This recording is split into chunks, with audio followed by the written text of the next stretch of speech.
Praise be Jesus Christ, now and forever. As I do once in a while, I like to introduce you to a saint, or perhaps reintroduce you if you've forgotten their story. I've always had a great devotion to the English martyrs, those men and women who gave their lives for the faith during the several hundred years of anti-Catholic persecution in England, following the declaration of King Henry VIII that he was the head of the Church in England. There are many hundreds of these martyrs. A selection of them were canonized in 1970, but they represent many more.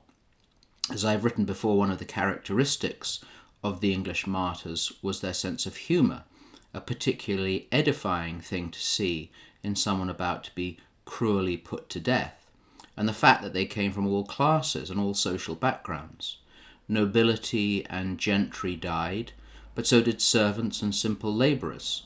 Some, like St. Anne Line, were devoted to the care of priests who said Mass secretly under pain of death if they were discovered.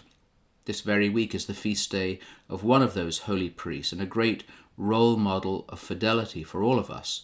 I've spoken of him before, but there are other lessons I think that his life can tell us. St. John Kemble.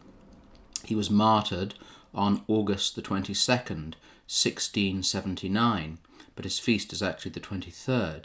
He's a particular favourite of mine for a number of reasons. Once again, that humour, but also his fidelity and witness for so long. St. John Campbell came from the gentry, a recusant family, meaning they'd kept the Catholic faith despite the years of persecution and economic disadvantage. There, in fact, is our first lesson. Then, as now, fidelity does not necessarily involve martyrdom, but it certainly involved, and may involve for us, loss of social position, economic stability, and other serious consequences. Similar things are happening today to those who refuse to bend the knee before the secular idols, like Catholic doctors or nurses, who lose their jobs because they refuse to perform abortions, or those who speak the truth about so many things, which can end up in cancellation or deplatforming. John Campbell went to Rome to train to be a priest, knowing that on his return, the penalty for being a priest and saying Mass in England was death, and a most foul death, hanging, drawing, and quartering. He returned, and there began a most remarkable ministry, which saw Father Campbell working as an underground priest for nearly 53 years. Beloved by all, Father Campbell was finally caught and falsely accused of involvement in a fake plot known as the Titus Oates plot. Oppressive regimes have always used false accusations and show trials to get rid of dissenters. This 80-year-old man was found guilty of treason because he was, as said, a priest and said Mass. Some of you may know the wonderful story of the day of his martyrdom, August the 22nd.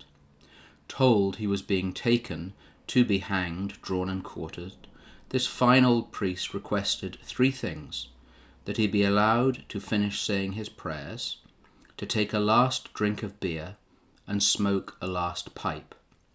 To this day, the Kemble pipe and the Kemble cup denote the final smoke of a gathering, or drink of a gathering. His example of grounded faith, enjoying an ale and a smoke, should inspire us in a new Puritan age. Finally, his words, when offered the chance of freedom, if he would admit to the false accusation, giving in to the lie, should give us courage and inspiration. He said, "I have but a few years to live.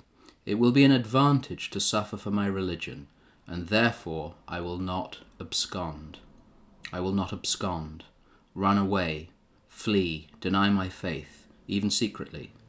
We may have been weak, we may have fallen many times, but we will have a moment when the choice will be fidelity or absconding."